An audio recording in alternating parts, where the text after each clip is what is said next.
A billionaire finds a young woman collapsed outside his frozen mountain gate, barefoot, trembling, whispering, "It hurts. Down there too." At first he thinks she's talking about her injuries, but when he brings her inside and sees what she's been through, he realizes those words mean something far deeper, something that shakes the walls around his own heart. He's a man who's built empires out of steel and silence. She's a woman who's lost everything, except her faith. But when the world discovers them together, mercy turns into scandal, and compassion turns into chaos. Now hunted by headlines, haunted by guilt, and facing the truth about the pain he's buried for years, he'll have to make an impossible choice: protect his fortune, or the broken soul who reminded him what love feels like. When healing costs everything, what's worth saving? The empire he built, or the woman who saved his heart? Tell me in the comments where you're watching from right now, and if this story speaks to you, make sure you hit subscribe so you don't miss the next one.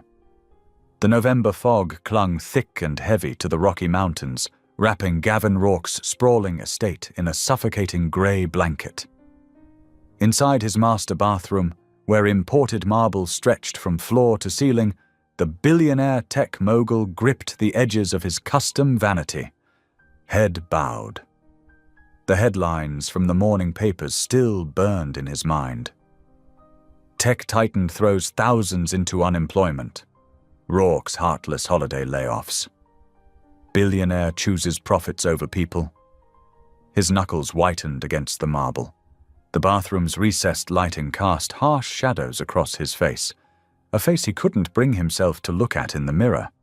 At 39, he looked older than his years, worry lines etched deep around his eyes and mouth. His usually well-maintained appearance had grown ragged, his dark hair disheveled, his expensive dress shirt wrinkled. The sound of his phone buzzing against the counter made him flinch. Another message from Clarissa's lawyers. His soon-to-be ex-wife wasn't content with just leaving him for Marcus Chen, his longtime rival in the tech industry. No, she wanted to drag his name through the mud in the divorce proceedings too. "You've become a monster," she'd said the day she left, her designer heels clicking across their marble foyer for the last time.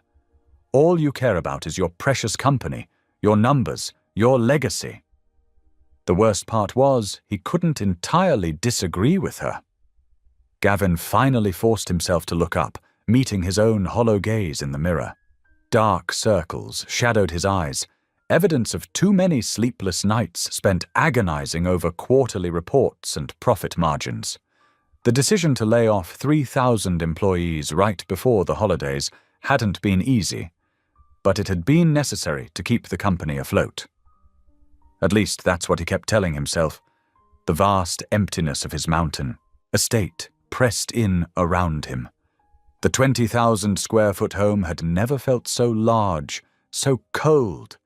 Even the heated floors couldn't ward off the chill that had settled in his bones. Everything about this place, from the smart home technology he'd designed himself to the curated art collection worth millions, felt like a mockery now. His thoughts drifted to Sarah, his little sister. The memory of her still had the power to knock the wind from his lungs, even 8 years after losing her to cancer. She would have known what to say, how to help him find his way back to the person he used to be. Sarah had always been his moral compass, the one person who could call him out on his mistakes without making him feel judged. What happened to that boy who used to give away his lunch money to kids who couldn't afford to eat? She'd asked him once, not long before she died. The one who believed in something bigger than himself? That boy felt like a stranger now. Thunder rumbled in the distance as Gavin made his way down to his home office. The wall of windows overlooking the private lake offered a panoramic view of the approaching storm. Grey clouds roiled overhead, promising the season's first snow. He pressed a button on his desk, activating the house's intercom system. "Everyone can head home for the season," he announced to his staff. "Full pay, of course. I'll call when I need you to return." A chorus of uncertain thank yous echoed back. Within the hour, the last car disappeared down the winding mountain road, leaving him entirely alone. Just as he wanted, just as he deserved. The storm grew closer as evening settled in. Gavin poured himself 3 fingers of 30-year-old scotch, the amber liquid catching the light from the fireplace. He settled into his favorite leather chair, watching the first fat snowflakes begin to fall outside the floor-to-ceiling windows. "Let it all burn," he muttered into his glass, taking a long sip. The scotch burned going down, but it was nothing compared to the bitterness that had taken root in his heart. His company's stock might be up, but he'd lost everything that actually mattered: his marriage, his reputation, his faith in humanity, and most importantly, his faith in himself. The wind picked up, driving the snow sideways against the windows. The trees at the edge of his property swayed dangerously, their branches scraping against each other like skeleton fingers. Gavin was about to pour himself another drink when he heard it. A sound so faint he almost missed it over the howling wind. Knock, knock, knock. He froze, glass halfway to his lips. It had to be his imagination. His nearest neighbor was 5 miles away, and he'd dismissed all his staff. The security gate was closed and locked, the alarm system armed. Then came another sound that made his blood run cold. A dull thud, followed by silence. Gavin set his glass down slowly, his heart beginning to race. He pulled up the security camera feed on his phone, scanning through the different views of his property. The snow was falling so heavily now that visibility was poor, but there, by the main gate, he caught movement. A dark shape lay crumpled in the accumulating snow. He zoomed in, squinting at the grainy image. It looked like a person. "Damn it," he muttered, already reaching for his coat. Every instinct told him to stay inside where it was safe, to call the police and let them handle whatever was happening at his gate. But something, maybe the last remnants of the person he used to be, or perhaps Sarah's voice in his head, wouldn't let him ignore someone who might need help. The bitter cold hit him like a physical blow as he stepped outside. The wind cut through his wool coat as if it were made of paper, and the snow stung his face like tiny needles. He trudged through the rapidly accumulating powder, his expensive Italian leather shoes completely inappropriate for the weather. As he approached the gate, the shape on the ground became clearer. It was indeed a person, lying face down in the snow. Gavin's heart thundered in his chest as he punched in the security code with trembling fingers. The gate swung open with a mechanical whir that was nearly lost in the howling wind. He approached cautiously, aware that this could be some kind of trap. But when he got closer, he saw no signs of weapons or ill intent, just a small figure, unmoving in the deepening snow. With gentle hands, he rolled the person over. It was a woman, her face pale as the snow around her. Dark hair spilled out from beneath a worn knit cap, and her clothes, clearly inadequate for the weather, were soaked through. Her lips had taken on a bluish tinge that sent a spike of fear through him. Gavin pressed his fingers to her neck, searching for a pulse. It was there, but weak and thready. Without hesitation, he scooped her up in his arms. She weighed almost nothing, and her skin was ice-cold to the touch. As he carried her back toward the house, her head lolled against his chest, and he caught the scent of something familiar, hospital antiseptic. Questions raced through his mind. Who was she?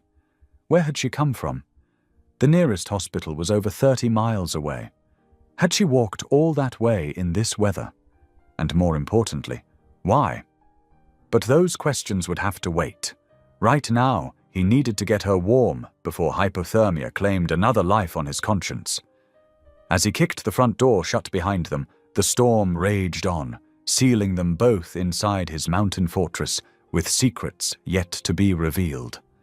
The warmth of the house enveloped them as Gavin carried the unconscious woman through his grand foyer, his wet shoes leaving tracks on the imported marble floors. For once, he didn't care about the mess. His focus was entirely on the frighteningly still form in his arms, her breathing so shallow he had to keep checking to make sure she was still alive. He headed straight for the great room, where the fireplace still burned hot and bright. Laying her gently on the plush sofa, he quickly grabbed the cashmere throw from the back of his leather chair and wrapped it around her. Her clothes were soaked through. She needed to get dry, and fast. But the thought of undressing an unconscious stranger made him uncomfortable. Instead, he cranked up the thermostat and added another log to the fire, hoping the heat would help dry her naturally. In the firelight, he got his first good look at her face. She was young, probably in her late 20s or early 30s, with delicate features that reminded him painfully of Sarah. Dark circles under her eyes suggested exhaustion, and her cheeks were hollow, as if she hadn't been eating well. A hospital ID bracelet was still attached to her wrist, the text too water-damaged to read. "What happened to you?" he murmured, more to himself than to her. The woman remained unconscious, but some color was starting to return to her face as the room's warmth began to take effect. Gavin ran his hands through his hair, suddenly aware of how surreal this situation was. Here he was, a man who had spent the entire day wallowing in self-pity, now responsible for a mysterious woman who had literally collapsed at his gate. If this wasn't the universe's way of forcing him to look beyond himself, he didn't know what was. He needed to call for help, but one look out the window told him that wouldn't be possible anytime soon. The storm had intensified, the snow now falling so thick it obscured everything beyond the immediate vicinity of the house. Even if emergency services could make it up the mountain in these conditions, it would take hours. A soft moan from the sofa drew his attention back to his unexpected guest. Her eyelids fluttered, and Gavin found himself holding his breath. Slowly, her eyes opened, revealing irises the color of warm honey. For a moment, she stared at the coffered ceiling in confusion. Then her gaze found him, and fear flashed across her face. She tried to sit up too quickly, causing the room to spin. Gavin reached out to steady her, but she flinched away from his touch. "It's okay," he said, keeping his voice soft and even. "You're safe. I found you outside my gate. Do you remember what happened?" The woman clutched the cashmere throw tighter around herself, her eyes darting around the room as if searching for escape routes. When she spoke, her voice was barely a whisper, rough as if from disuse. I was walking. The storm, I didn't expect it to hit so fast." She swallowed hard, still not meeting his eyes. "I'm sorry, I shouldn't be here." "You're right, you shouldn't be walking alone in a snowstorm," Gavin replied, unable to keep a hint of sternness from his voice. "You could have died out there." A strange expression crossed her face at his words, something between resignation and disappointment. It made his chest tighten uncomfortably. Before he could question her further, she started coughing, deep, racking coughs that shook her entire frame. Gavin hurried to the kitchen and returned with a glass of water, which she accepted with trembling hands. As she drank, he noticed something that made his blood run cold. A medical port, partially visible beneath her collar, the kind used for chemotherapy treatments, the kind Sarah had worn. The whistling wind drew Gavin to the window. Something wasn't right. Through the swirling snow, a dark shape lay crumpled near his front gate. His heart jumped into his throat. "Dear God," he muttered, already reaching for his heavy coat. The whiskey glass clattered forgotten on the side table. The brutal cold hit him like a physical blow as he yanked open the heavy front door. Wind whipped snow into his face, nearly blinding him. The beam of his flashlight bounced wildly as he fought his way down the path. His Italian leather shoes, never meant for weather like this, slipped on the accumulating snow. As he drew closer to the gate, the shape resolved itself into a human form. A woman lay curled on her side, no coat, no shoes, nothing but thin hospital scrubs. Her dark skin had taken on an alarming greyish tinge, her lips tinged blue from the cold. "Mum, can you hear me?" Gavin knelt beside her, touching her shoulder gently. She was trembling violently, arms wrapped around her middle as if in pain. Her eyes fluttered open briefly, unfocused. "It hurts," she whispered through chattering teeth. "Down there, too." Her words were barely audible over the howling wind. Without hesitation, Gavin slipped one arm under her knees and the other behind her shoulders. She weighed almost nothing, like lifting a child. Her head lolled against his chest as he carried her back towards the house, his feet now finding purchase with desperate urgency. Inside, he headed straight for the great room fireplace, where flames still danced behind the glass doors. He laid her gently on the thick rug before the hearth, grabbed the throw blankets from the nearby couch, and wrapped them around her shivering form. His hands shook as he pulled out his phone, scrolling through contacts until he found the one he needed. Dr. Hensley might be retired, but he still lived just down the mountain. After 3 rings, a gruff voice answered. "This better be good, Rourke. It's nearly midnight. I need you here, now. Woman collapsed outside my gate. She's hypothermic, in pain. Something about hurting down there. I don't know what to do." There was a pause, then the sound of movement. "What's she wearing?" "Hospital scrubs. No shoes, no coat. She's barely conscious." "Christ." The doctor's voice sharpened. "Keep her warm, but don't put her too close to direct heat. Don't give her anything hot to drink. I'm on my way." The next 30 minutes were among the longest of Gavin's life. He sat beside the stranger, watching her shallow breathing, afraid to move her, but terrified she might slip away if he didn't do something. Her trembling had lessened somewhat, but her face was twisted in pain.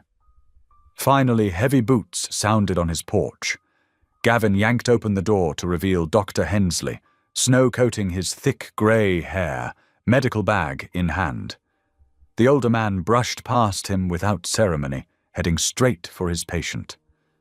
"Well, I'll be damned," Dr. Hensley muttered, kneeling beside the woman. "It's Janelle Brooks." Gavin blinked in surprise. "You know her?" "Treated her at the clinic last month."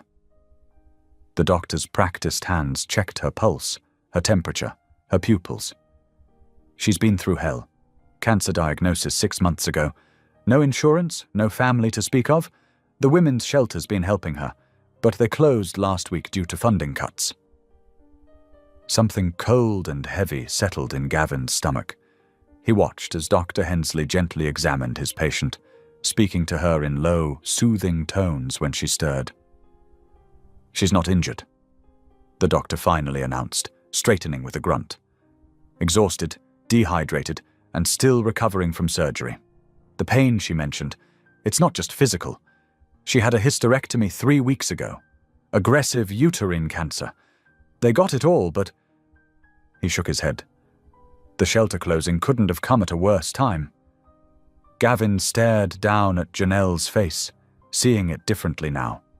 The hollow cheeks, the dark circles under her eyes. They weren't just from tonight's ordeal. They were the marks of a longer battle, one fought alone. "She needs rest, fluids, and warmth," Dr. Hensley continued. "I'll leave some pain medication. Keep her comfortable until this storm passes." He paused, fixing Gavin with a shrewd look. "Unless you'd rather I try to transport her somewhere else?" The suggestion made something in Gavin's chest constrict painfully. He thought of his sister Sarah, how she'd looked near the end. The same haunted exhaustion, the same vulnerability. For years he'd locked away that pain, buried it under work and wealth, and careful distance from anything that might make him feel too deeply. But looking at Janelle now, something cracked open inside him. A wall he'd built so carefully began to crumble. "She stays," he said quietly, surprised by the roughness in his voice. "I'll take care of her." Dr. Hensley nodded, as if he'd expected nothing less. He began pulling supplies from his bag, IV supplies, medication, basic monitoring equipment.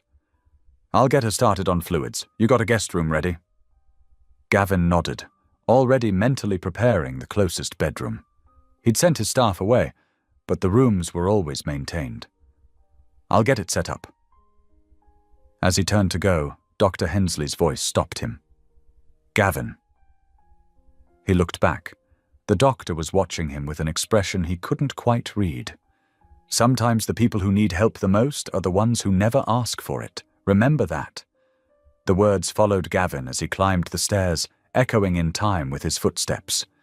In the guest room, as he turned down the bed and adjusted the thermostat, he found himself thinking of Sarah again. How she'd fought so hard, never complaining, never wanting to be a burden. How he'd thrown money at her care, but kept his heart carefully guarded, afraid to feel the full weight of what was happening. He wouldn't make that mistake again.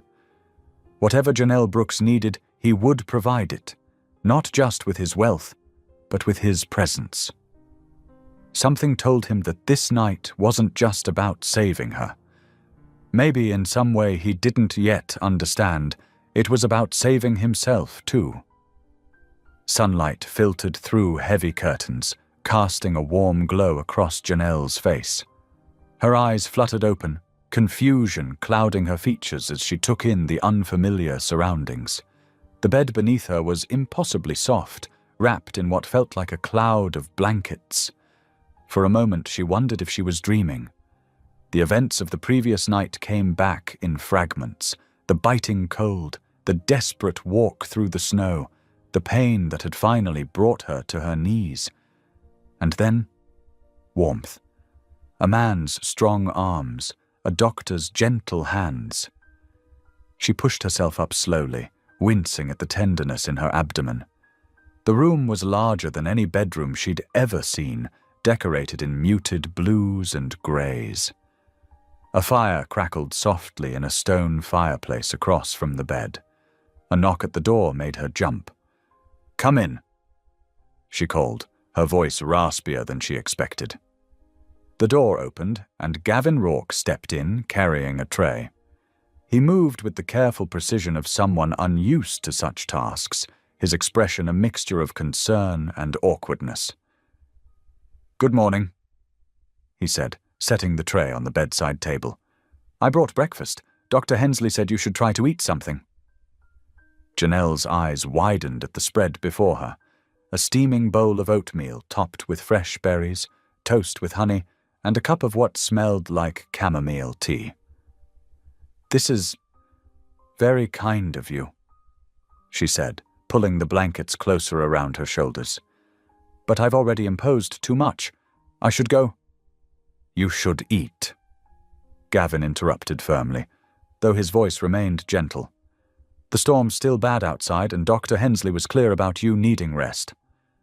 She wanted to protest further, but the aroma of the food made her stomach growl embarrassingly loud. A faint smile flickered across Gavin's face. "I'll leave you to it," he said, turning to go. "There's a bathroom through that door, and I had some clothes brought up. They might be a bit big, but they're clean and warm. Mr. Rourke," she called as he reached the door. He paused, looking back. "Thank you for everything." He nodded once, then disappeared into the hallway. Later that afternoon, against all advice, Janelle attempted to get up. She managed to shower and change into the oversized sweater and pants that had been left for her, but by the time she reached the bedroom door, her legs were trembling. She made it halfway down the hallway before the dizziness hit. The world tilted sideways, and she reached for the wall to steady herself. Suddenly, strong hands caught her elbows, supporting her weight. What part of rest wasn't clear? Gavin's voice was stern, but tinged with worry. "I'm fine," she protested weakly, even as she sagged against him. "I just needed to stretch my legs." "You need to heal," he corrected, helping her back to her room. "Doctor's orders.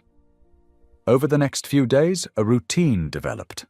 Gavin would bring her meals, lingering a little longer each time. At first, their conversations were brief and practical, but gradually, Janelle began sharing pieces of her story. "I thought I had everything figured out," she said one evening, watching the flames dance in the fireplace. "Good job at the nursing home, married to my college sweetheart, trying to start a family." She traced the pattern on her teacup with a finger. "Then I lost the baby, 6 months along. My husband, he couldn't handle it, left before the divorce papers were even filed." Gavin sat in the armchair across from her bed, his face unreadable in the firelight. "And then the diagnosis," he said quietly. She nodded. "The irony, right? The cancer that took away any chance of having children probably started around the time I lost the baby." Her voice caught slightly. "The shelter helped me through the worst of it. Those women became my family when I had no one else. But now the shelter's closed." Gavin finished, his jaw tightening almost imperceptibly.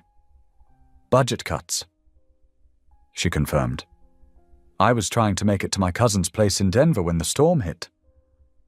She looked up at him then, her eyes bright with unshed tears. "I'm sorry for landing on your doorstep like this." "Don't be," he said firmly. "You needed help. That's what people are supposed to do. Help each other." Something in his voice made her study him more closely. There was pain there, buried deep beneath his controlled exterior. She'd seen that kind of haunted look before, in the eyes of patients who'd lost someone they loved. "What about you?" she asked softly. "Do you live here alone?" "Yes." His answer was clipped, defensive. Then, after a moment, "My staff usually stays through the winter, but I sent them away this year. Needed some time alone." "That sounds lonely." He stood abruptly, moving to add another log to the fire. "I prefer it that way." But something in the way he lingered each evening, the way he seemed to relax slightly in her presence, told a different story. There was a gentleness to him that seemed at odds with his gruff exterior, showing itself in small ways. The careful way he arranged her pillows, how he always made sure her tea was the perfect temperature, the books he brought her from his library. Each night as he added another log to the fire, Janelle noticed him staying a little longer. Sometimes they talked, sometimes they sat in comfortable silence. The massive house no longer felt quite so cold, quite so empty. One evening, as he stoked the fire, she caught him looking at a photo on the mantel, a young woman with his eyes, smiling broadly at the camera. "Your sister?" she asked gently. He stiffened, but didn't deny it. "Sarah?" he said after a long pause. She passed away 5 years ago. Cancer." Understanding bloomed in Janelle's chest. "Is that why you helped me?" Gavin turned to face her, his expression raw and vulnerable, in a way she hadn't seen before. "Maybe, partly. But you needed help, and I was here." The simplicity of his answer touched something deep inside her. They were both broken in their own ways, both carrying losses that had shaped them. But somehow, in this unexpected sanctuary, they'd found a kind of peace in each other's company. That night, as always, he added another log to the fire before leaving. But this time, his good night carried a warmth that had nothing to do with the flames. 3 days passed like gentle waves on a shore. The morning sun painted golden stripes across the kitchen floor as Janelle stood at the counter, her strength returning day by day. She couldn't stay idle any longer. It wasn't in her nature. "You really don't have to do this," Gavin protested, watching her tie an apron around her waist. "I want to," she insisted, her voice warm but firm. "Besides, this kitchen needs some life in it." She began humming as she worked. the melody of amazing grace floating through the air as she wiped down countertops and organized cabinets. The sound echoed off the high ceilings, filling the empty spaces with something that felt like memory. "When's the last time someone actually cooked in here?" she asked, examining a pristine set of barely used pots. Gavin leaned against the doorframe, his expression distant. "The staff makes meals when they're here, but actual cooking? Not since Sarah." Janelle nodded, understanding in her eyes. She opened the pantry, taking stock of the basics. "Well, today that changes. Do you have cornmeal?" To both their surprise, he did. Soon the kitchen filled with the warm, homey smell of cornbread baking. Janelle moved about the space with growing confidence, humming, "How Great Thou Art." Under her breath as she worked, the sound of her voice brought something alive in the house, something that had been sleeping for a very long time. Gavin found himself drawn to the kitchen more and more, watching her work. She had a way about her, a grace that made even simple tasks seem like small celebrations. When she laughed at finding his spice rack virtually untouched, the sound bounced off the walls like sunshine. "No wonder everything tastes so bland," she exclaimed, examining the dusty containers. "When did you last use these?" "I prefer simple foods," he defended, but there was a hint of a smile playing at the corners of his mouth. "Simple doesn't have to mean flavorless," she countered, pulling out the cornbread. The golden crust gleamed invitingly. They shared lunch at the kitchen island, something Gavin couldn't remember ever doing before. Usually he ate in his office or the formal dining room when he remembered to eat at all. But here he was, watching Janelle slather honey butter on a piece of warm cornbread. "Try it," she encouraged, sliding the plate toward him. The first bite transported him. Memories of Sarah's attempts at baking flooded back. Not always successful, but always made with love. "This is incredible," he admitted. "Amazing what a little seasoning can do," she teased, her eyes twinkling. "I haven't cooked for anyone since Sarah," he found himself saying. The words surprised him. He rarely spoke of his sister. She loved being in the kitchen.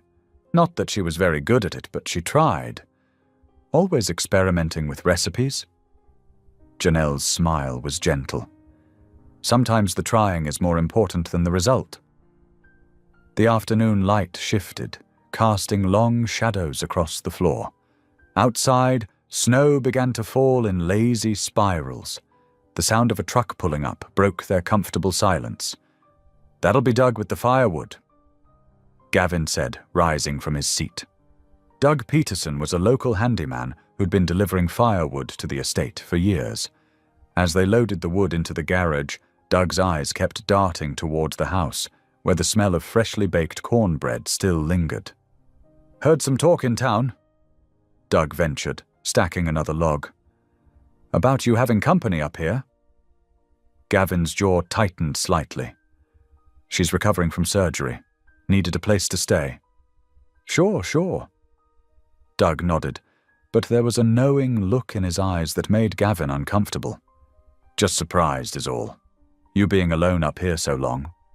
By evening, Gavin could imagine the gossip spreading through town like wildfire. The reclusive billionaire, the mysterious woman. People would talk. They always did. But as he walked through the house later that night, he found himself caring less about the rumors than he expected. The living room was quiet except for the crackling of the fire. Janelle sat curled in one of the oversized armchairs, a book open in her lap. The firelight played across her face, catching the quiet contentment in her expression. She was reading one of Sarah's old novels. He recognized the worn spine. Something stirred in his chest, unfamiliar yet not unwelcome.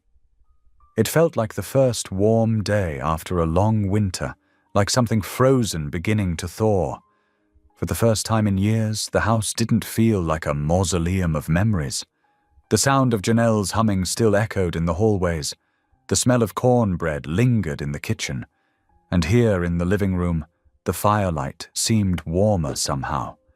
He stood there for a moment, watching her read, feeling that strange new sensation grow stronger. It took him a while to recognize it for what it was. Hope, tentative and fragile as a spring seedling, but undeniably there. Janelle looked up from her book, catching his gaze. "Would you like to join me?" she asked, gesturing to the chair opposite hers. He did. The morning dawned crisp and clear, a deceptive calm before the storm that was about to break. Gavin stood at his usual spot by the window, coffee warming his hands, watching Janelle take her daily walk around the property. The doctors had encouraged gentle exercise as part of her recovery, and she'd made it part of her routine. She moved slower than usual today, the cold making her joints stiff. Without thinking, Gavin set down his coffee and grabbed her coat from the hook by the door. She'd forgotten it again, stubborn as always about the cold. He stepped outside, his boots crunching in the fresh snow. "You'll catch your death out here," he called out, holding up the coat. Janelle turned, her smile bright against the winter landscape. "Yes, Dad," she teased, but gratefully slipped her arms into the sleeves as he held the coat for her. Neither of them noticed the subtle click of a camera lens from the tree line. By noon the next day, Gavin's phone wouldn't stop ringing. The first call came from his PR team, never a good sign this early in the day. Then his lawyer, then his board members. Finally, he looked at the news alerts flooding his screen and felt his stomach drop.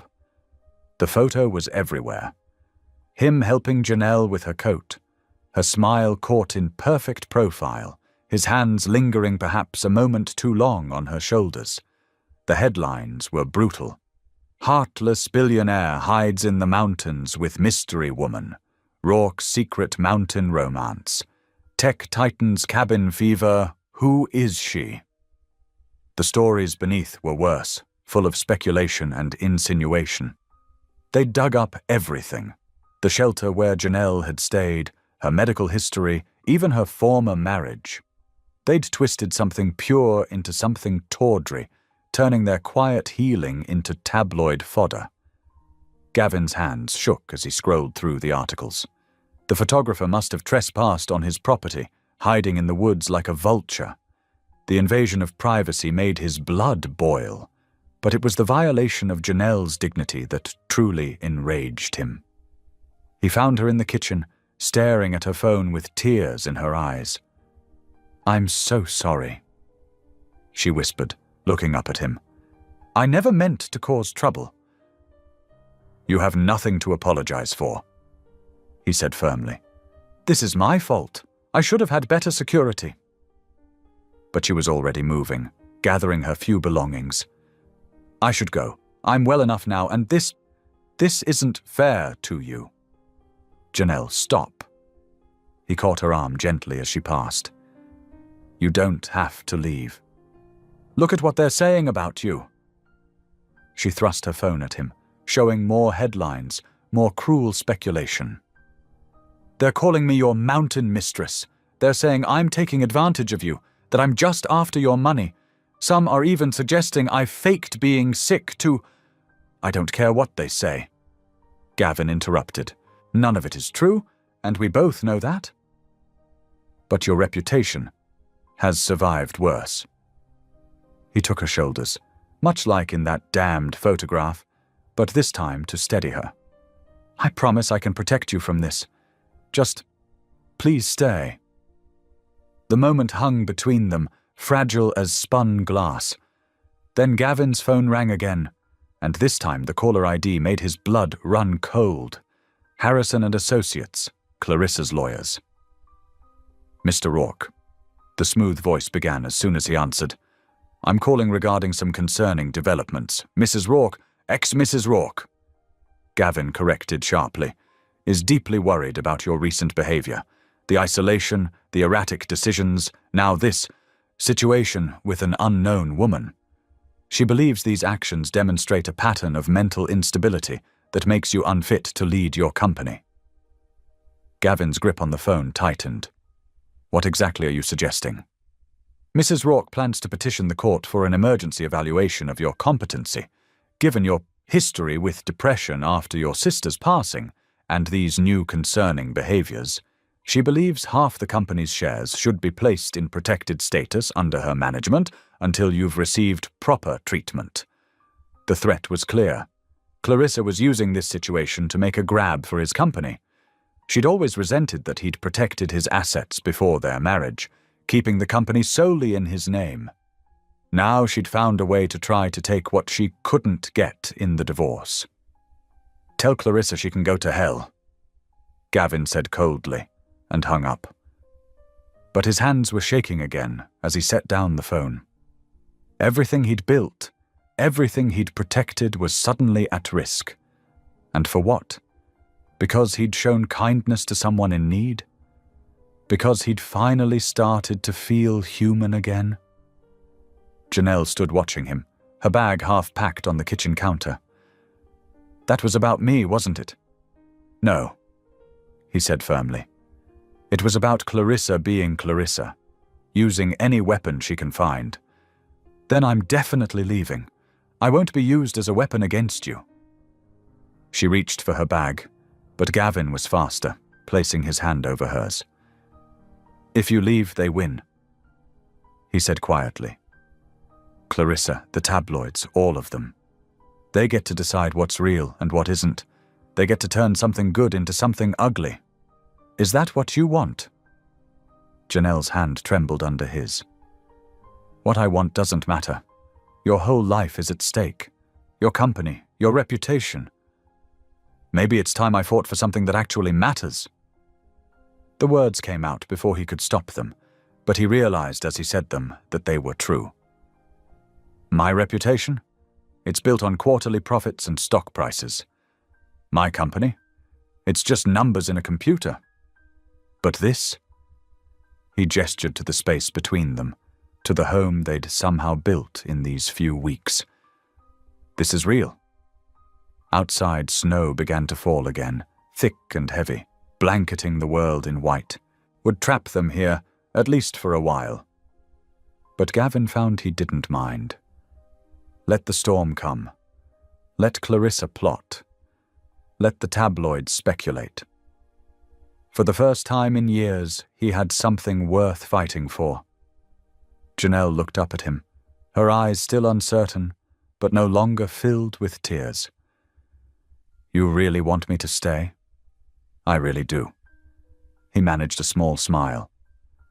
Besides, who else is going to teach me how to properly season my food? That earned him a laugh, watery but real. She wiped her eyes and slowly began unpacking her bag, one item at a time. Each piece she put back felt like a small victory, a quiet defiance against the chaos trying to tear apart their peace. Gavin watched her, already planning his next moves. He'd need to call his lawyers, strengthen security around the property, prepare statements for the press. The battle for his company, and his right to live his life as he chose, was just beginning. But as he watched Janelle return her worn novel to its place by the fireplace, he knew with absolute certainty that it was a battle worth fighting. The snow continued to fall outside, building drifts that would soon make the mountain roads impassable. But inside, by the warmth of the fire they'd kept burning all these weeks, something else was building too. Something stronger than scandal, more powerful than corporate threats. Something real.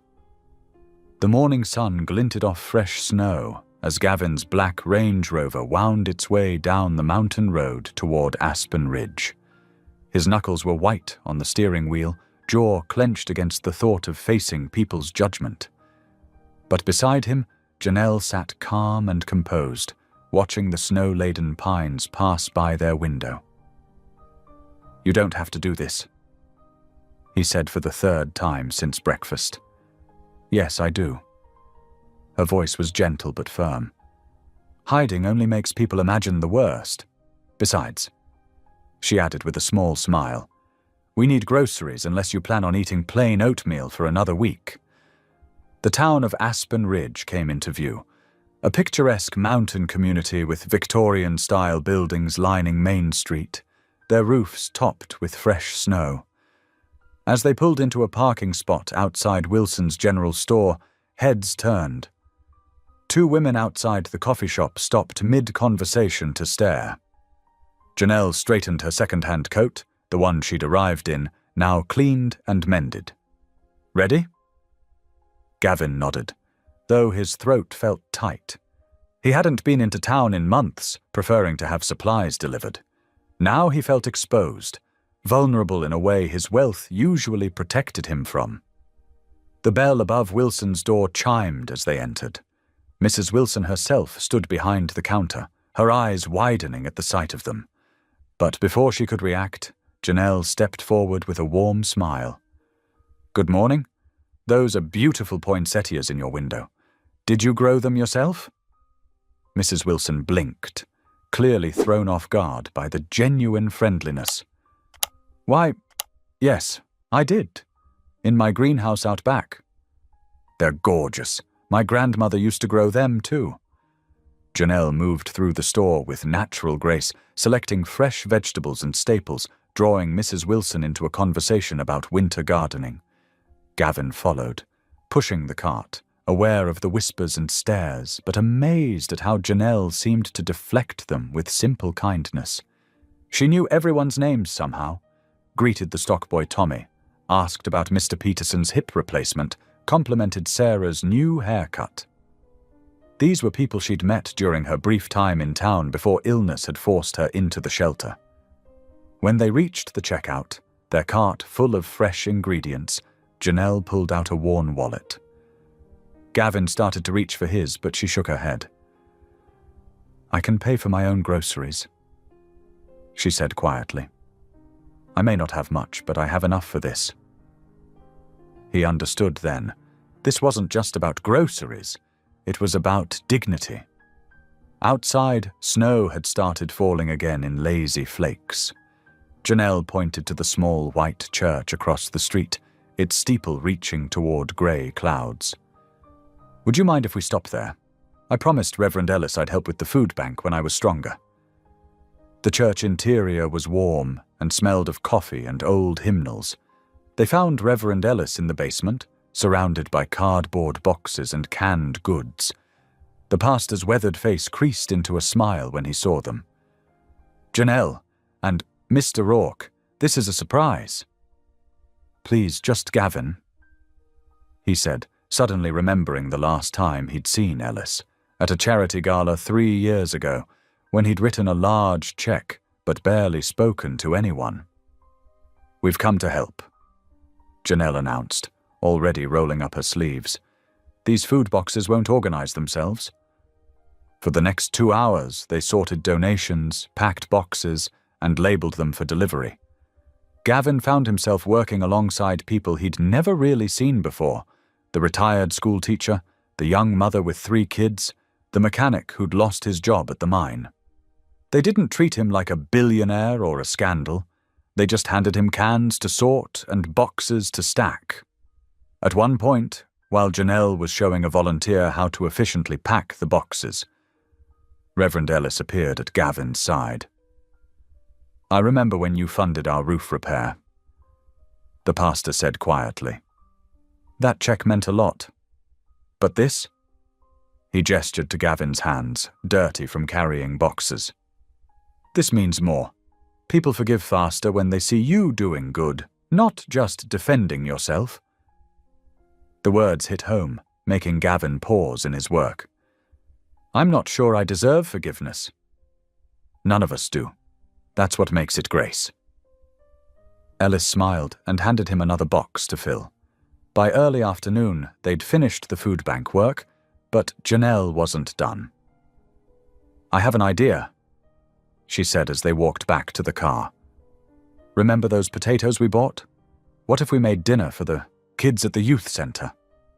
"I don't cook," Gavin protested weakly. "You do today." The church kitchen was small but well equipped. Janelle tied on an apron and began directing operations like a gentle general. She showed Gavin how to wash and peel potatoes, correcting his technique with patience. "Smaller pieces," she instructed, demonstrating with her own knife. "They'll cook more evenly that way." Gavin concentrated on the task, aware of how foreign it felt. Him, a man who could buy any restaurant in the country, learning to slice potatoes from a woman who'd been sleeping in a shelter weeks ago. The kitchen filled with warmth and good smells as they worked. Janelle taught him how to season the meat, how to tell when the vegetables were done, how to make gravy from scratch. When he burned the first batch of rolls, she just smiled and helped him start over. Children began arriving at 5 o'clock, filling the church basement with chatter and energy. They stared at Gavin at first, this tall man in expensive clothes serving food alongside Miss Janelle. But children are less interested in scandal than in whether they can have seconds on dessert. "You're doing it wrong," a small girl informed him as he struggled to scoop ice cream. "You have to dip the scoop in hot water first." "Thank you," he said gravely, following her instructions. She beamed at him. As the evening wound down, Gavin found himself sitting at a table with Janelle, watching the last few kids finish their meals. The basement was warm with conversation and laughter. Through the windows, he could see snow still falling, but it didn't feel threatening anymore. "Look," Janelle said softly, nodding toward where Mrs. Wilson from the store was chatting with Reverend Ellis. They both smiled and waved. "They're seeing you," she explained. "Not the billionaire, not the scandal, just you!" Gavin felt something shift in his chest, like ice breaking up in spring. He looked at his hands, still smelling of potato peelings and dish soap, and realized they felt more useful than they had in years. The whispers in town hadn't stopped entirely. That would take time. But they'd changed tone, become more thoughtful. People had seen Janelle's genuine heart, her willingness to serve despite her own struggles, and they'd seen him, Gavin Rourke, learning to slice potatoes and scoop ice cream, trying and failing and trying again. It wasn't a complete transformation, but it was a start. The mountain winter settled into a gentle rhythm as days melted into a week. Morning frost painted delicate patterns on the windows, while inside, warmth bloomed in unexpected ways. Gavin had hired 2 discreet security professionals who patrolled the perimeter, keeping the persistent paparazzi at bay. Their presence allowed a bubble of peace to form around the property, though Gavin knew it couldn't last forever. The church food pantry became their daily sanctuary. Janelle moved through the space like sunshine, breaking through clouds, organizing donations and greeting volunteers with genuine warmth. Her joy was infectious, spreading to everyone she encountered. Even Gavin found himself smiling more often than not. "Come on," she called one morning, waving him toward the small chapel where several volunteers were gathering. "We always start with a song." Gavin shook his head, backing away. "I don't sing. Everyone sings," Janelle insisted, grabbing his hand. Her touch was warm, familiar now. Even tone-deaf billionaires, especially tone-deaf billionaires, added Mrs. Peterson, an elderly volunteer who'd taken to treating Gavin like one of her grandchildren. Finding himself surrounded, Gavin reluctantly accepted a worn hymnal. The pages were soft with age and use, notes faded but still legible. As the piano started, Janelle's clear voice rose above the others, pure and strong. "Amazing grace, how sweet the sound." Gavin mumbled along, his deep voice wavering uncertainly. Janelle caught his eye and grinned, nudging him playfully when he hit a particularly off-key note. To his surprise, no one winced or stared. They just kept singing, their voices blending in honest praise. Later that afternoon, they worked side by side, sorting donations. Janelle's hands moved steadily, checking expiration dates and organizing cans by type. The familiar routine had become almost meditative. "Can I tell you something?" she asked quietly, not looking up from her work. "Of course. I've been thinking about what comes next." She paused, rearranging some soup cans. "Before I got sick, I was a nurse's aide. I loved my work, especially with patients who needed extra care, extra kindness." Gavin nodded, remembering how naturally she tended to others, how she seemed to know exactly what people needed before they asked. "I've always dreamed of opening a small hospice," she continued, her voice soft but passionate. "Not just for end-of-life care, but for women recovering from illness. A place where no one feels ashamed for hurting." She looked down at her hands. "I know what it's like to feel broken, to think you're not worth helping anymore." The words hit Gavin like a physical blow. His sister Catherine had said almost the same thing during her final months, frustrated by how clinical and cold her treatment felt. She'd talked about creating a warmer place where healing meant more than just medicine. "I know it's probably silly," Janelle added quickly, misreading his silence. "I don't have the resources or—" "Come with me," Gavin interrupted, standing suddenly. "There's something I want to show you." They drove down to the lake in comfortable silence. The path was overgrown, but Gavin knew it by heart. Around a bend, partially hidden by snow-laden branches, stood Catherine's garden. "My sister created this," he explained, leading Janelle through the gate. "She loved growing things, even when she was too weak to do much else." The winter landscape couldn't hide the garden's bones, curved pathways, stone benches, raised beds now sleeping under snow. Though untended for years, there was still beauty in its wildness. "It's wonderful," Janelle breathed, turning slowly to take it all in. Catherine wanted to make it a healing garden, part of something bigger. Gavin's voice was rough with emotion. "She had the same dream you do, creating a place where people could heal in peace, with dignity." He reached into his pocket and pulled out 2 flower bulbs he'd bought that morning, holding them out to Janelle. "Maybe we can start here." Her eyes filled with tears as she understood what he was offering. Together they knelt in the cold earth. The ground was partially frozen, but they worked together, using their hands to dig through the frost until they reached softer soil beneath. "Daffodils," Janelle said, cradling one of the bulbs. "They're always the first to bloom in spring." Catherine would have liked that. Gavin watched as Janelle carefully placed the bulb, showing him how to position it correctly. They worked in companionable silence, tucking the bulbs into the earth like precious secrets. When they finished, Janelle sat back on her heels, brushing dirt from her hands. "Thank you," she said simply, but her eyes said much more. Gavin looked at their handiwork. 2 small mounds of dark earth amid the snow, unremarkable to anyone else but holding such promise. Like the bulbs they'd just planted, something new was beginning to take root between them, fragile but full of possibility. The late afternoon sun painted long shadows across the garden as they stood to leave. A light snow began to fall, each flake catching the golden light like tiny stars. Behind them, under the frozen ground, 2 daffodil bulbs waited for spring, their presence a quiet testament to hope and new beginnings. Janelle slipped her arm through Gavin's as they walked back to the car, both of them lost in thought but comfortable in their shared silence.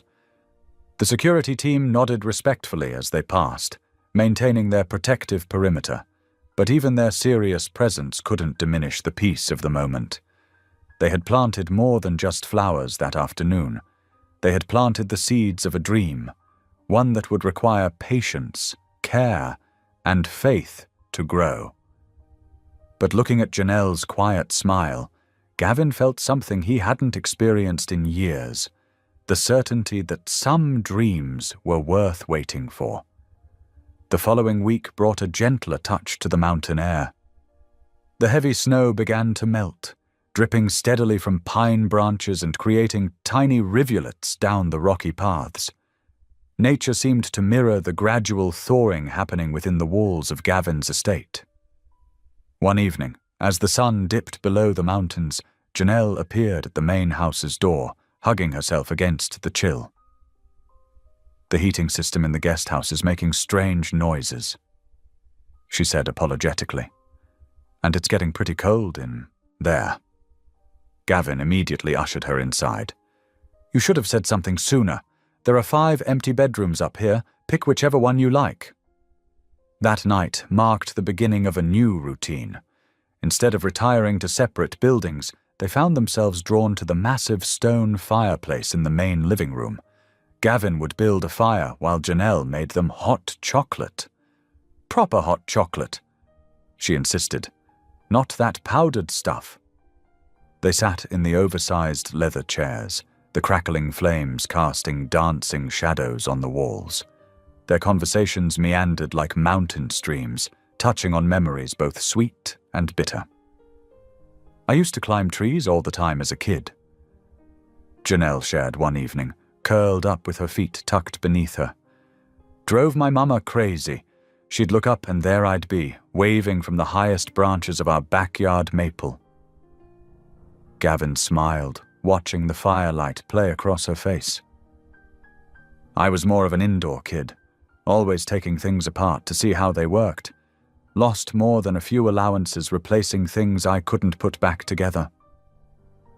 Their laughter mingled with the popping of the firewood. As the nights went on, their stories grew deeper, more personal. "I remember the day I found out I couldn't have children," Janelle said softly one evening, staring into her mug. "It felt like everything I'd dreamed about just disappeared. But you know what's funny? That same day I saw this little girl in the hospital where I worked. She was scared about getting her shot, so I sat with her, told her stories until she was brave enough. Sometimes I think God closes one door but opens another, shows us different ways to give love." Gavin was quiet for a long moment before speaking. "When Catherine died, I couldn't handle it. I threw myself into work, made billions, but I was dead inside. Started seeing everything as numbers on a spreadsheet instead of people with lives and families." He ran a hand through his hair. "I'm not proud of who I became." "But that's not who you are now," Janelle pointed out gently. Their evenings were filled with such moments of vulnerability, punctuated by lighter times when Janelle would tease him about his serious expression, or Gavin would attempt to tell jokes that were so terrible they became funny. When Sunday arrived, Janelle was surprised to find Gavin dressed in a suit at breakfast. "I thought maybe." He cleared his throat, looking somewhat uncertain. "I could join you for service today?" The small church was packed when they arrived, and a noticeable hush fell over the congregation as Gavin walked in. He felt dozens of eyes on him as he took a seat beside Janelle in one of the back pews. Reverend Ellis stood at the pulpit, his weathered face breaking into a warm smile as he began his sermon. "Today we're going to talk about transformation," he announced, his rich voice filling the space.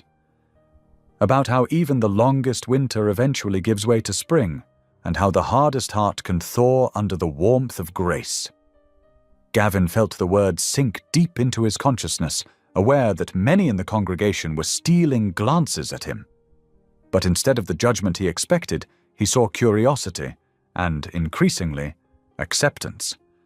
The sermon wove together scripture and everyday wisdom, speaking of how change often comes gradually, like the melting of snow, first a drop, then a trickle, then a flood of renewal. "Sometimes," Reverend Ellis said, looking directly at Gavin, "God sends us exactly what we need, even if it arrives in unexpected packages." After the service, something remarkable happened. Instead of hurrying past him, people began approaching Gavin. Old Mr. Peterson, who ran the hardware store, shook his hand and thanked him for the recent donation to the food pantry. Mrs. Mitchell, who taught at the local school, told him how much it meant to see him helping with the children's supper program. One by one, the townspeople welcomed him, not as the billionaire in the mansion on the hill, but as a member of their community. Janelle watched it all with quiet joy, occasionally squeezing his arm in support. That evening, they sat in their usual spots by the fire, but something had shifted. The air between them felt charged with unspoken possibilities, like the moment before a summer storm. "I can't remember the last time I laughed this much," Janelle admitted, her eyes reflecting the firelight. "These past weeks, they've been like a gift I never expected." Gavin looked at her, really looked at her, seeing the strength and grace that had drawn him from the first moment. "I haven't lived this much in decades," he confessed. "It's like I was sleeping, and somehow you woke me up." The silence that followed was full of tender possibility. Neither rushed to fill it with words, content to let the moment stretch between them like a golden thread. The fire crackled softly, casting its warm glow over them both as they sat, simply being present in each other's company, aware that something profound and beautiful was growing between them. The evening wrapped around them like a gentle embrace, and they remained there, sharing occasional glances and soft smiles, while outside, the last of winter's snow continued its gradual retreat, making way for the promise of spring. The crisp mountain air carried the scent of pine and wood smoke as Aspen Ridge prepared for its annual Thanksgiving festival. Main Street had been transformed into a wonderland of twinkling lights and fall decorations, with garlands of autumn leaves draped between lamp posts and pumpkins lining the sidewalks. Janelle stood in front of the mirror in Gavin's guest room, adjusting her burgundy sweater dress. 2 weeks had passed since that evening by the fire, and each day had brought them closer. She smiled, remembering how naturally their friendship had deepened, like a river finding its course. "Ready?" Gavin's voice called from downstairs. "Coming!" She grabbed her shawl and descended the stairs to find him waiting in a charcoal suit, looking more relaxed than she'd ever seen him. "You look beautiful," he said softly, helping her with her coat. The drive into town was filled with comfortable silence and shared glances. Gavin had been unusually busy the past week, disappearing into his office for mysterious phone calls, but tonight his attention was fully present. Main Street was bustling when they arrived. Tables laden with traditional Thanksgiving dishes stretched the length of the closed-off road. Children darted between adults, their laughter mixing with the sound of live music from the local band. Strings of lights crisscrossed overhead, creating a ceiling of stars. "This is amazing," Janelle breathed, taking in the scene. "I've never seen anything like it." Mayor Beatrice Lang approached them, her face beaming. "Janelle! Gavin! So glad you could make it." She hugged Janelle warmly and shook Gavin's hand. "Everything's perfect this year, the best festival we've ever had, thanks to our mysterious benefactor." Gavin shifted uncomfortably, but Janelle noticed the pleased look in his eyes. He'd been different lately, more engaged with the community, more alive. She'd watched him transform from the isolated man she'd first met to someone who genuinely cared about the town's well-being. The evening progressed like a dream. They filled their plates with turkey, stuffing, and all the trimmings, finding seats at one of the long communal tables. Reverend Ellis said grace, his words floating over the gathered crowd about gratitude and community. Janelle noticed how naturally Gavin now fit in among the townspeople, exchanging pleasantries with the hardware store owner and discussing the weather with Mrs. Mitchell from the school. As dessert was being served, dozens of homemade pies contributed by local families, Mayor Lang took to the small stage. "Before we begin the dancing portion of our evening, I'd like to say a few words." She smiled broadly at the crowd.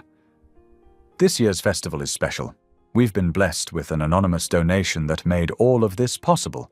The decorations, the music, the turkey for every family in need."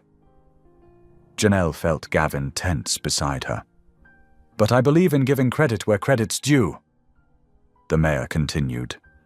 "Our generous benefactor is none other than Gavin Rourke." A collective gasp went through the crowd, followed by enthusiastic applause. Gavin's face reddened as people turned to look at him, but their expressions held genuine appreciation, not the judgment he'd grown accustomed to in his corporate life. Janelle squeezed his hand under the table, pride swelling in her chest. "You're amazing," she whispered. The mayor wasn't finished. "Gavin has also established a fund for our community center's winter program, ensuring no child goes without warm clothes or hot meals this season." The applause grew louder. An elderly woman nearby wiped tears from her eyes, and several people stood up, clapping harder. Gavin finally stood, giving a modest wave that only made the crowd cheer more. When the music started again, this time slower and sweeter, Gavin turned to Janelle. "Would you dance with me?" Under the twinkling lights, they swayed together. The air was cool, but Janelle felt warm in Gavin's arms. Other couples joined them on the makeshift dance floor, but they barely noticed, lost in their own world. "I never thought I'd find this," Janelle said softly, looking up at him. "For so long I was just surviving, through the divorce, the illness, everything. I was so afraid." Gavin's arms tightened around her. "And now?" "Now," she smiled. "I'm finally free of that fear. I've realized healing isn't about forgetting the pain. It's about redeeming it, using it to understand others better, to love more deeply." They turned slowly under the lights, their movements perfectly synchronized. Gavin's eyes were filled with emotion as he looked at her. "I feel like God's watching over us," he said quietly. "Like everything that happened, all the wrong turns, all the hurt, was leading us here." The music softened, and they drew closer. Janelle could feel his heartbeat against her chest, steady and strong. When their lips met, it was gentle, reverent. Not a passionate explosion, but a quiet coming home. The kiss held all the tenderness of new love and all the depth of souls who had weathered storms to find each other. When they finally broke apart, the world seemed to shimmer around them. The festival continued, people laughing, eating, dancing. But for them, everything had changed. The drive home was peaceful, their hands intertwined on the console between them. Stars blazed overhead, impossibly bright in the clear mountain air. Neither felt the need to speak much. The connection between them said everything necessary. Gavin occasionally lifted their joined hands to kiss her knuckles, and Janelle would squeeze his fingers in response. The road wound through the darkness, but they weren't afraid. They had found something rare and precious, not just love, but understanding, healing, and hope. As they drove, both felt a deep sense of peace, believing the worst was behind them. The mansion's lights appeared in the distance, welcoming them home. Their hearts were full of gratitude for each other, for this night, for the beautiful way life could surprise you when you least expected it. The car pulled up to the house, but they sat for a moment longer, reluctant to break the magic of the evening. Above them, the stars continued their ancient dance, bearing witness to this newest chapter in their story. The morning dawned crisp and clear, a stark contrast to the darkness about to descend. Gavin stood in his study, his coffee growing cold as he listened to the voicemail that had just shattered his world. "Hey, rich man." The voice was rough, menacing.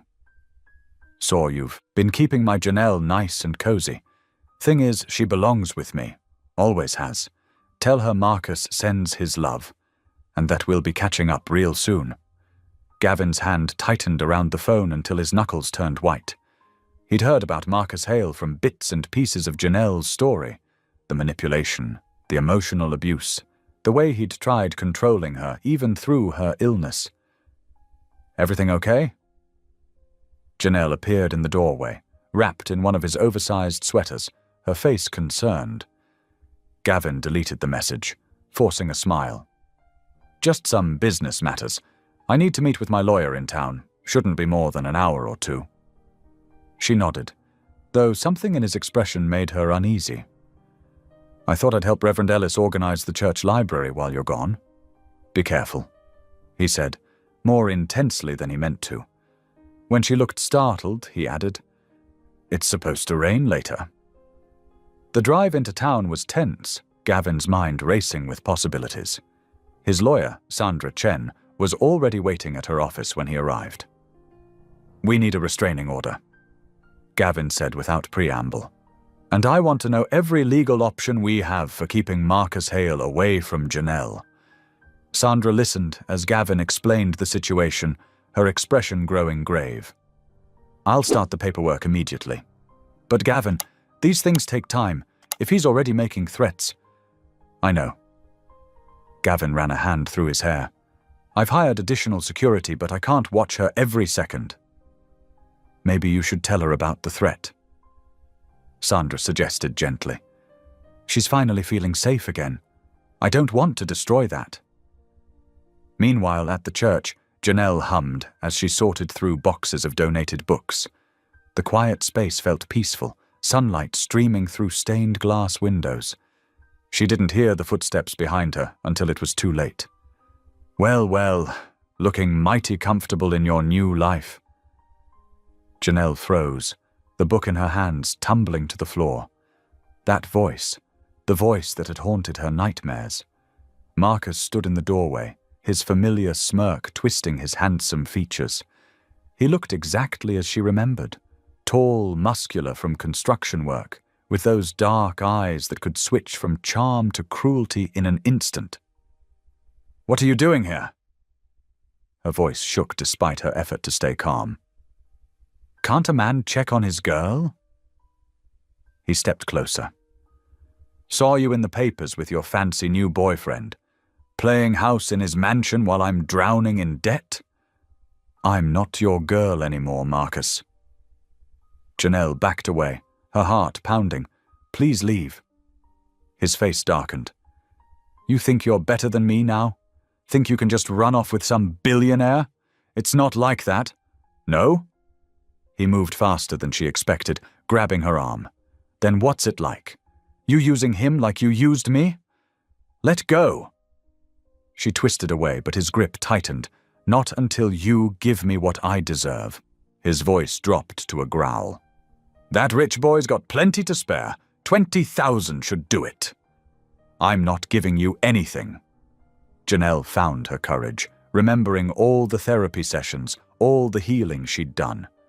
"You don't control me anymore." Marcus's face contorted with rage. He shoved her against the shelf, books clattering to the floor. "You ungrateful little—" The sound of a car door slamming outside made him pause. Janelle used the moment to break free, running towards the door. But Marcus was faster, catching her hair and yanking her back. The next few moments happened in a blur. Gavin appeared in the doorway, his face transforming from shock to fury. Marcus reached for something in his back pocket, a wrench gleaming dully in the colored light. "Let her go." Gavin's voice was deadly quiet. "Or what?" Marcus sneered. "You'll buy me off?" Janelle screamed as Marcus swung the wrench. Gavin managed to push her out of the way, but the metal connected with his ribs with a sickening crack. He stumbled, gasping. Police sirens wailed in the distance. Someone must have called them. Marcus cursed, shoving past them toward the exit, but 2 officers were already there. They tackled him to the ground as he tried to run, the wrench clattering across the floor. "Gavin!" Janelle caught him as he slid down the wall, his face ashen. "Someone call an ambulance?" Blood was seeping through his shirt. The wrench's edge had torn through fabric and skin, but what scared her more was his labored breathing, the way he couldn't seem to get enough air. "Stay with me," she pleaded, cradling his head in her lap. "Please, stay with me." The paramedics arrived within minutes, their efficient movements a blur around her. They loaded Gavin onto a stretcher, rattling off medical terms that made her heart squeeze. Possible internal bleeding, pneumothorax, decreased breath sounds. In the ambulance, Janelle held his hand as the paramedics worked. Tears streamed down her face as she watched his oxygen levels fluctuate on the monitor. "You can't die on me," she whispered, pressing his hand to her cheek. "Not after I finally found light. Not after you showed me what real love feels like." The heart monitor beeped steadily, but Gavin's eyes remained closed. Outside, the world rushed by in a parade of lights and shadows, carrying them toward an uncertain future. "Please," she prayed, her voice barely audible above the ambulance's siren. "Please don't take him from me. Not now. Not like this." The hospital loomed ahead, its emergency bay a beacon in the gathering dusk. As they rushed him inside, Janelle felt her heart being wheeled away with him, into the sterile brightness of the trauma center, where all she could do was wait and hope and pray. The steady beeping of hospital monitors filled the sterile room as Janelle kept her vigil. 3 days had passed since Marcus's attack, and still, Gavin hadn't opened his eyes. The doctors said he was stable. 2 broken ribs, internal bleeding that they'd managed to control, and a severe concussion. But stable didn't mean awake, and awake was all Janelle wanted. She hadn't left his side except when the nurses insisted she shower or eat. Dark circles ringed her eyes, and her shoulders slumped with exhaustion. But worse than the physical fatigue was the crushing weight of guilt that pressed against her chest. "This is my fault," she whispered, holding his limp hand. "All of it. The tabloids, the scandal, and now this." Her voice cracked. "I brought chaos into your peaceful life." The morning sun filtered through the hospital blinds, casting strips of light across Gavin's pale face. The bruising along his jaw had turned purple-yellow, a stark contrast to the white hospital sheets. His usually perfect hair lay messy against the pillow, and stubble darkened his cheeks. Reverend Ellis had visited yesterday, bringing coffee and attempting comfort. "God works in mysterious ways," he'd said. "Sometimes what looks like chaos is actually divine order." But Janelle couldn't shake the image of Marcus swinging that wrench, of Gavin crumpling to the ground. The what-ifs tormented her. What if Marcus came back? What if the next time Gavin didn't survive? What if her presence in his life continued to attract danger and scandal? A nurse entered, checking vitals and adjusting medications. "His numbers are looking better today," she said kindly. "Keep talking to him. Patients can often hear even when they're unconscious."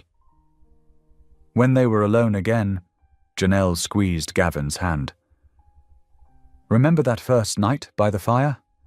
You didn't know me, but you took me in. You've been saving me ever since." Tears rolled down her cheeks. "But I can't let you keep paying the price for my broken past." As if in response to her words, Gavin's fingers twitched, his eyelids fluttered, and slowly, so slowly, they opened. His gaze was unfocused at first, then found her face. "Jan-Elle." His voice was hoarse from disuse. "I'm here."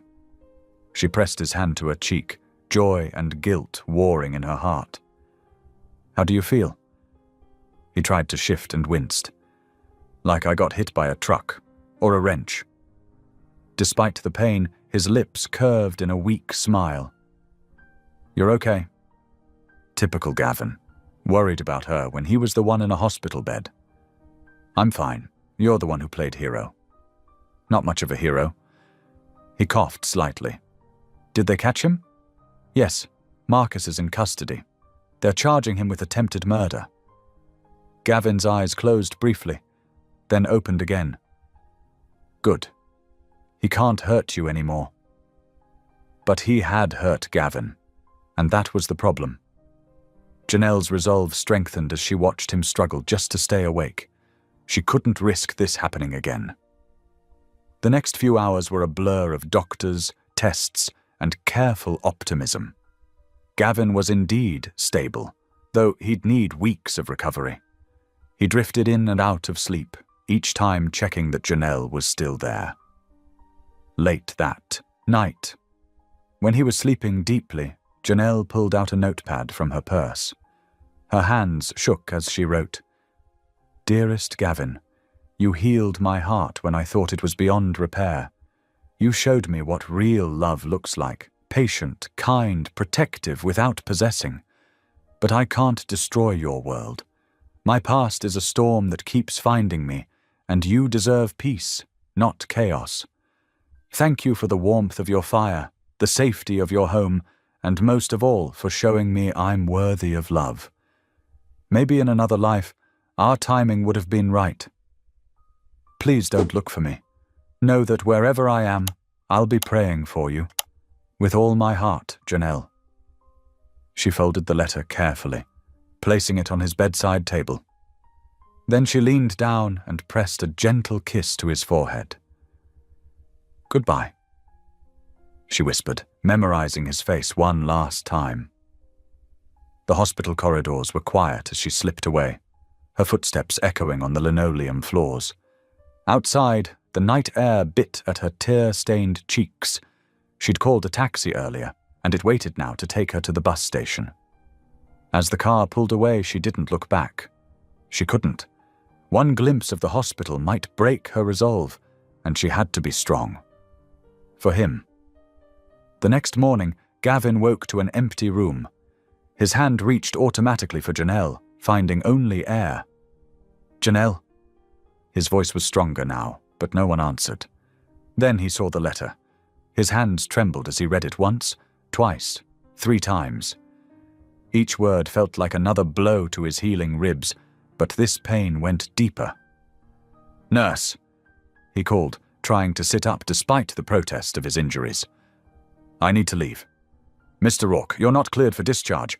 Then get someone who can clear me." 2 hours and several signed waivers later, Gavin's driver helped him into the back of the car. Snow had started falling again, thick flakes that blanketed the world in white silence.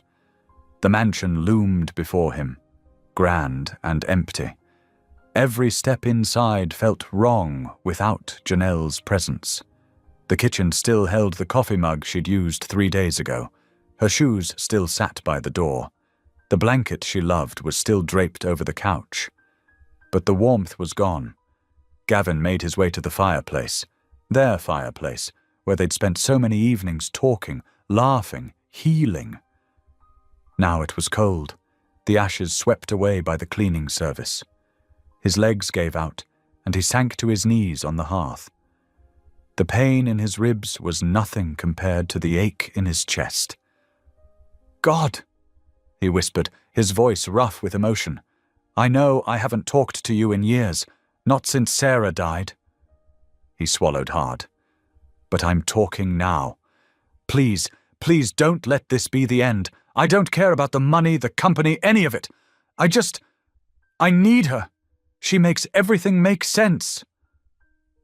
Snow continued to fall outside the windows, and somewhere in the distance, a lone wolf howled.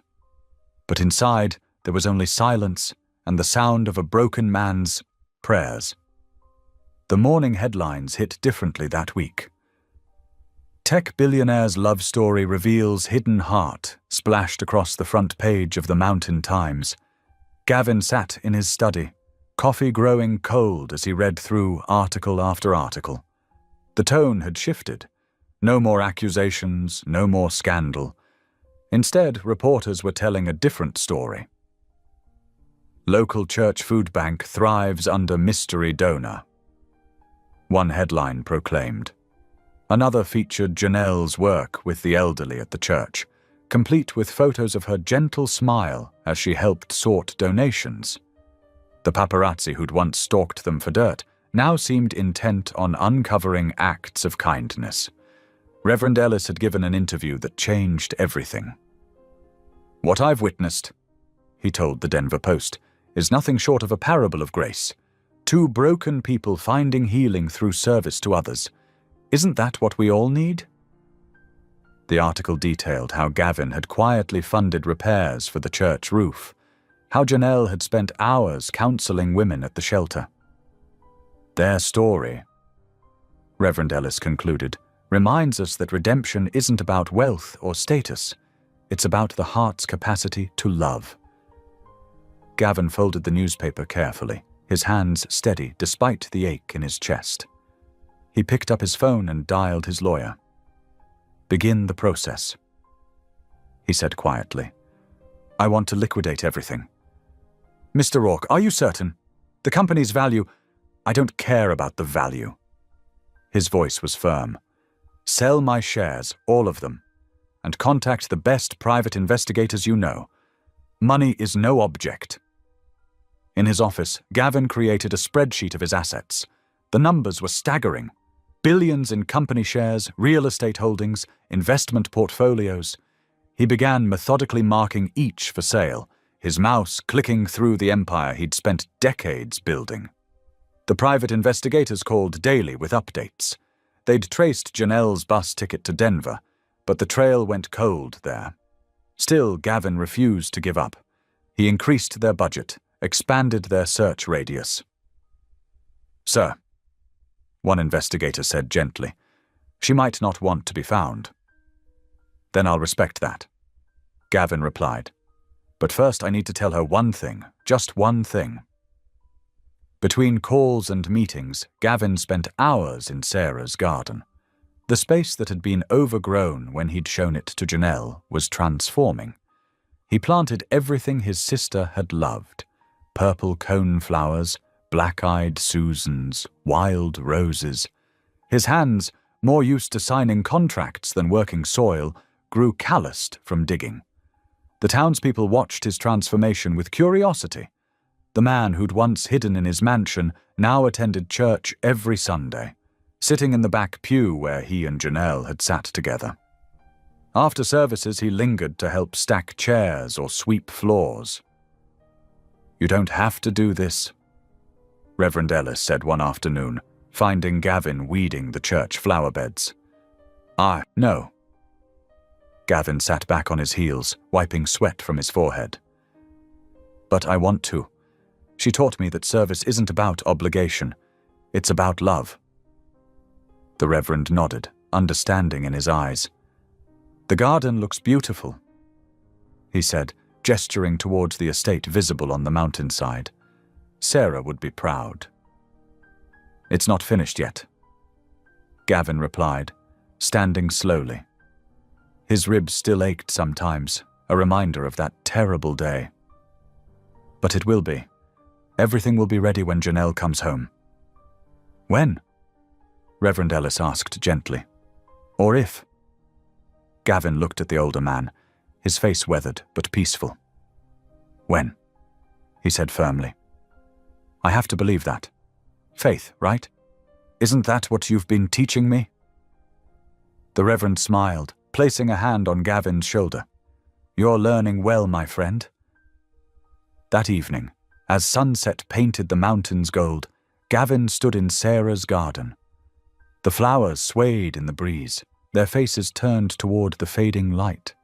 He touched a rose petal gently, remembering how Janelle's eyes had lit up when she'd first seen this space. "I understand now, Sarah," he whispered to his sister's memory. "Why you always said a garden needs patience. Some things can't be rushed. They need time to grow." He pulled his phone from his pocket, checking for updates from the investigators. Nothing yet, but he wasn't discouraged.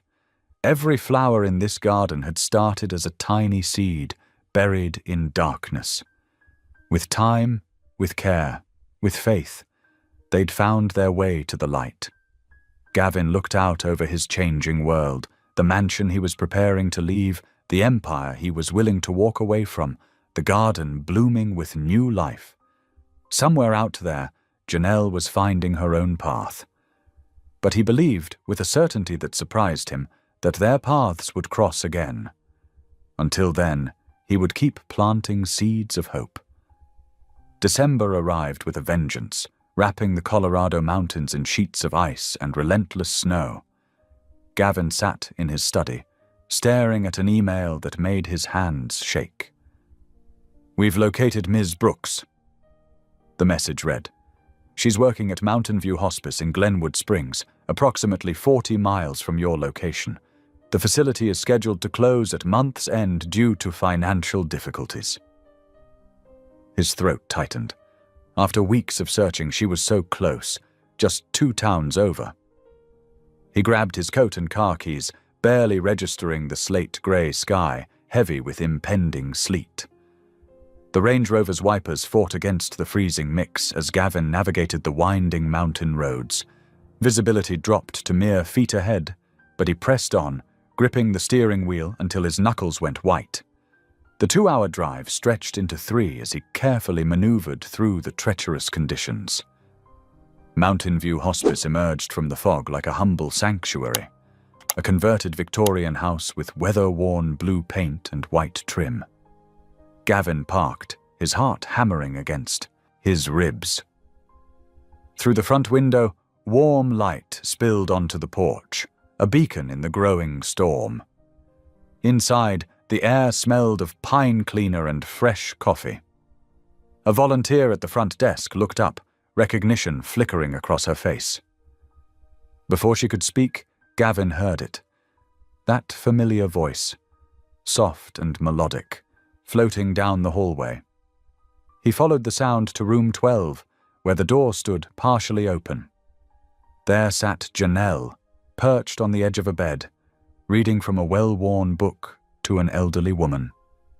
Her patient dozed peacefully while Janelle's voice brought the story to life, just as she'd done so many evenings by his fireplace. "And the secret garden bloomed and bloomed," she read, "and every morning revealed new miracles." Gavin's footstep creaked on the old floorboard. Janelle looked up, the book falling silent in her lap. Her eyes widened, and for a moment neither of them breathed. "Gavin," she whispered, her voice barely audible. He stepped into the room, careful not to disturb the sleeping patient. Janelle gently tucked the blanket around the elderly woman's shoulders and motioned for them to step into the hallway. In the fluorescent light, he could see the shadows under her eyes, the way her scrubs hung a little loose on her frame. But her face, her beautiful face, still held that same inner light that had first pierced his darkness. "How did you find me?" she asked, wrapping her arms around herself. "I never stopped looking." He reached into his coat pocket and withdrew a folder. "But that's not why I'm here. I need to show you something." Her hands trembled as she opened the documents. Inside were legal papers, bank statements, and a mission statement emblazoned with the Brooks Rourke Foundation at the top. "What is this?" she breathed. "I sold everything," he said simply. "The company, the investments, most of the properties. It's all being converted into an endowment fund for places like this, for women recovering from illness and abuse, for the dreams you shared with me that night in the garden." Tears spilled down Janelle's cheeks. "But why my name? I don't deserve—" "Because you gave me back my soul." His voice cracked with emotion. "When I was nothing but a shell, you showed me what real strength looks like, what real faith looks like." He gestured to the hospice around them. "This place doesn't have to close.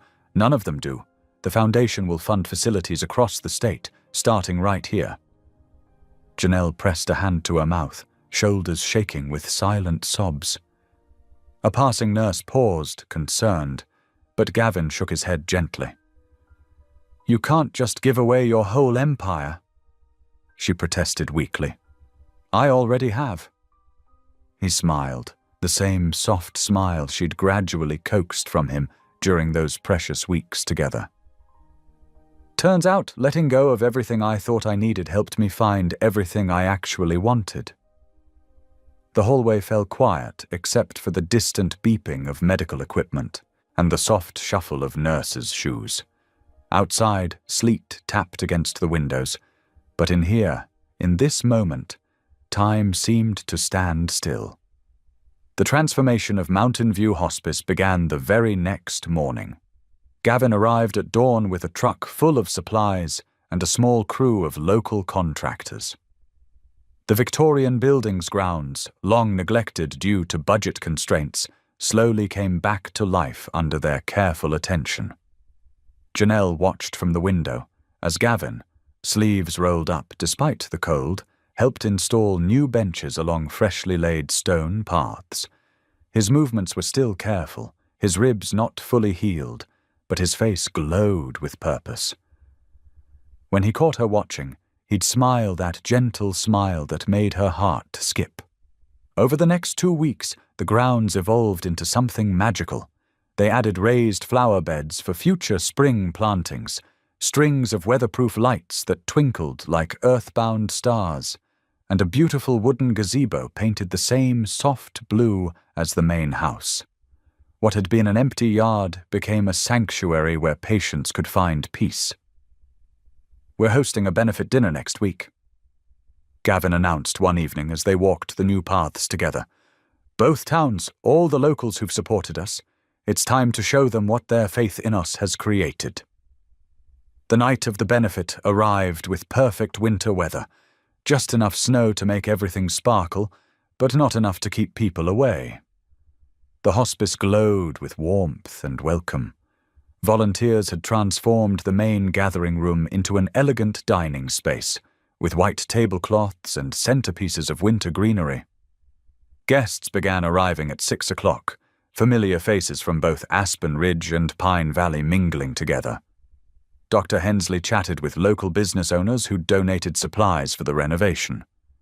The mayor, who'd revealed Gavin's anonymous donation at Thanksgiving, shook hands with Pine Valley's council members. Reverend Ellis arrived wearing his best suit, his weathered face beaming with pride.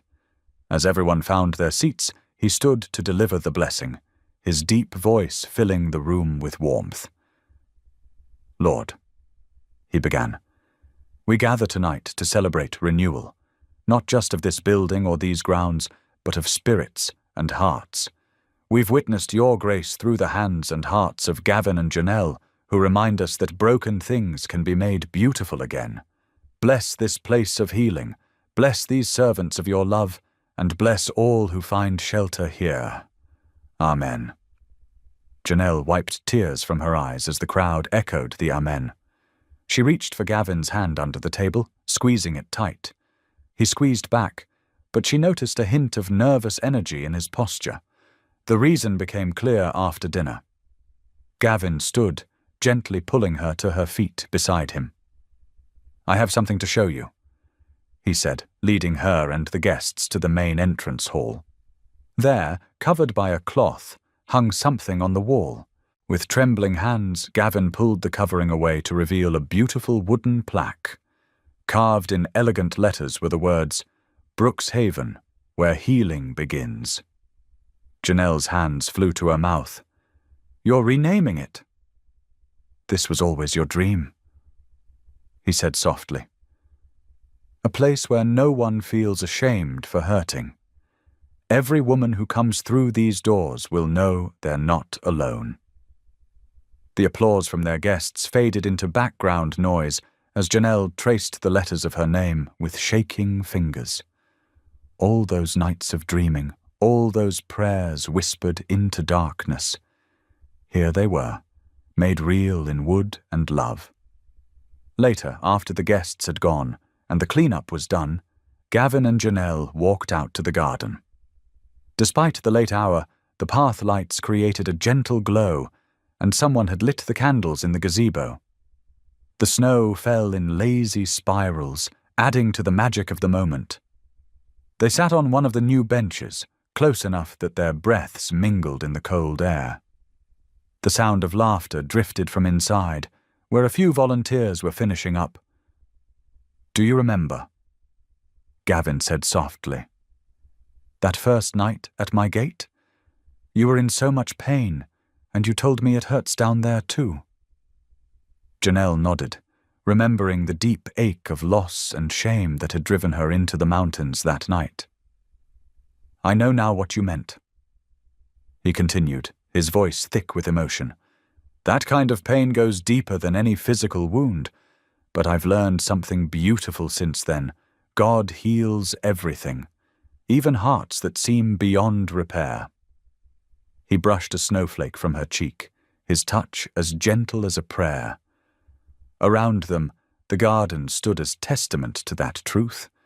Beauty rising from barren ground, light pushing back darkness, love growing in the most unexpected places.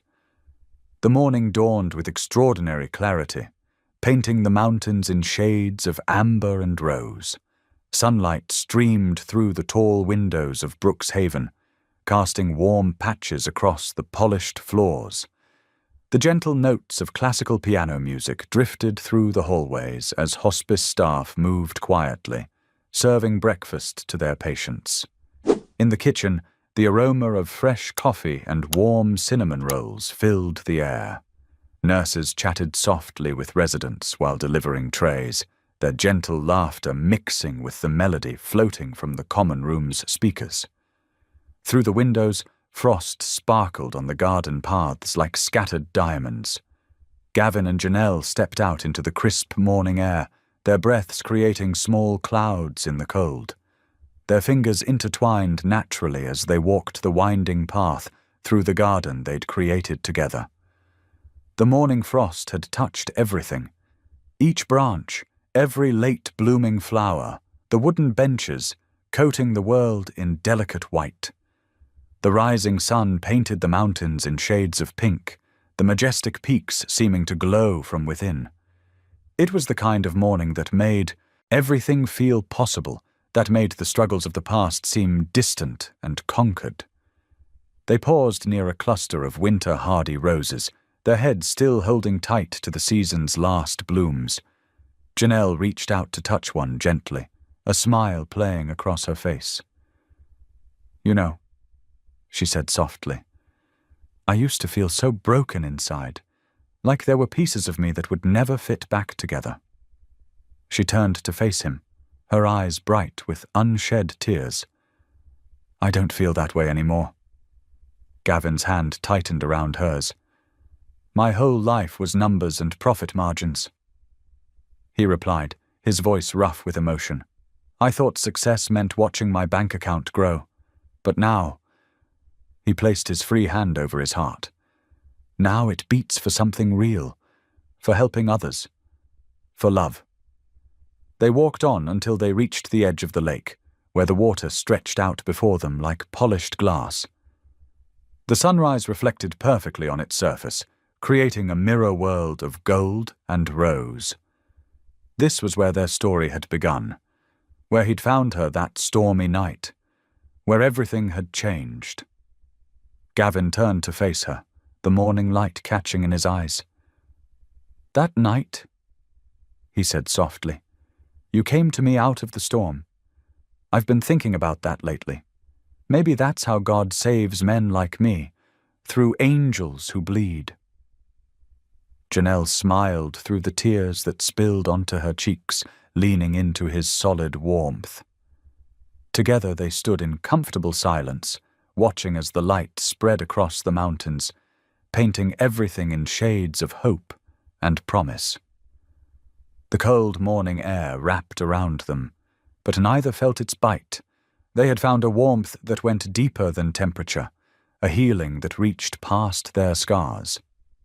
Their eyes traced the majesty of the mountains as the sun continued its ascent. Two once wounded souls now made whole through faith, through love, through the gentle persistence of grace that had led them to each other. Thank you for being here.